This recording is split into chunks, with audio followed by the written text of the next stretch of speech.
Idiotismo, loucura. Perguntas 371 a 378. Tem fundamento a opinião segundo a qual os cretinos e os idiotas teriam almas de natureza inferior? Não.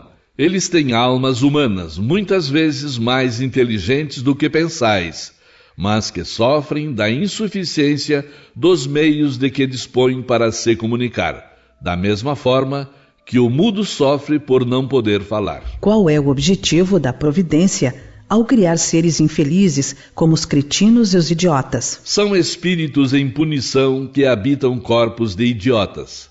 Esses espíritos sofrem pelo constrangimento que experimentam e pela impossibilidade em que estão de se manifestarem por meio de órgãos não desenvolvidos ou defeituosos. Então não é exato dizer-se que os órgãos nada influem sobre as faculdades? Nunca dissemos que os órgãos não têm influência. Têm e muito grande sobre a manifestação das faculdades, mas não produzem as faculdades. Eis a diferença.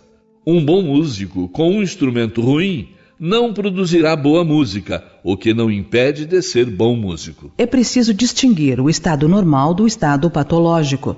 No estado normal, o moral supera os obstáculos que a matéria lhe opõe. Mas há casos em que a matéria oferece tal resistência que as manifestações são entravadas ou desnaturadas, como nos de idiotismo e de loucura. São casos patológicos em que a própria lei humana isenta a alma da responsabilidade de seus atos, uma vez que nesse estado ela não goza de toda a sua liberdade. Qual o mérito da existência de seres que, como os cretinos e os idiotas, não podendo fazer o bem nem o mal, não podem progredir? É uma expiação imposta pelo abuso que fizeram de certas faculdades. É uma pausa temporária. Assim, um corpo de idiota pode conter um espírito que tenha animado um homem de gênio em existência anterior? Sim, às vezes os gênios se tornam flagelo quando dele se abusa. Nem sempre a superioridade moral guarda proporção com a superioridade intelectual, e os grandes gênios podem ter muito que expiar. Daí resulta frequentemente para eles uma existência inferior à que tiveram e uma causa de sofrimentos. Os entraves que o espírito experimenta em suas manifestações são para ele quais algemas que restringem os movimentos de um homem vigoroso. Pode-se dizer que os cretinos e os idiotas são estropiados do cérebro, como o coxo o é das pernas e o cego o é dos olhos. Na condição de espírito livre, o idiota tem consciência do seu estado mental? Sim, com muita frequência.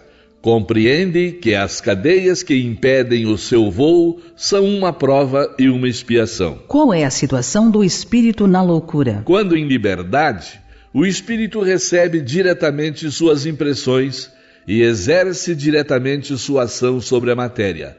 Mas quando encarnado, encontra-se em condições muito diferentes e na contingência de só o fazer com auxílio de órgãos especiais. Se uma parte ou o conjunto desses órgãos for alterado, sua ação ou suas impressões, no que diz respeito a tais órgãos, se interrompem.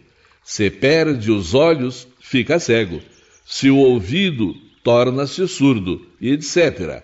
Imagina agora que o órgão que preside aos efeitos da inteligência e da vontade seja afetado ou modificado, parcial ou totalmente, e te será fácil compreender que o espírito, não tendo mais a seu serviço senão órgãos incompletos ou alterados, deve entrar num estado de perturbação do qual, por si mesmo e no seu foro íntimo, tem perfeita consciência, mas cujo curso é incapaz de deter. Então é sempre o corpo e não o espírito que está desorganizado? Sim, mas convém não perder de vista que assim como o espírito atua sobre a matéria, também esta reage sobre ele dentro de certos limites, e que o espírito pode encontrar-se momentaneamente impressionado pela alteração dos órgãos pelos quais se manifesta e recebe as impressões.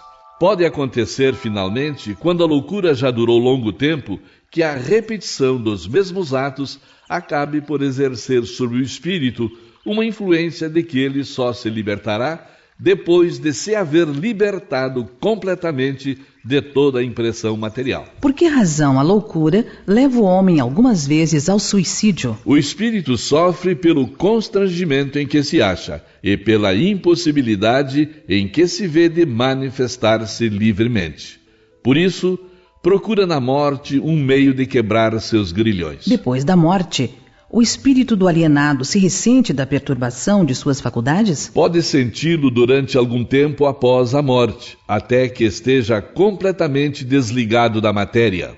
Assim, como o homem que desperta se ressente por algum tempo da perturbação em que o sono o mergulhara. De que modo a alteração do cérebro pode reagir sobre o espírito depois da morte? Como uma recordação, como um peso que oprime o espírito. Já que o espírito não teve compreensão de tudo o que se passou durante a loucura, sempre precisará de certo tempo para se pôr ao corrente de tudo. É por isso que quanto mais tempo tiver durado a loucura no curso da vida, tanto mais lhe durará o incômodo, o constrangimento depois da morte. Liberto do corpo, o espírito se ressente por algum tempo da impressão que seus laços lhe causavam.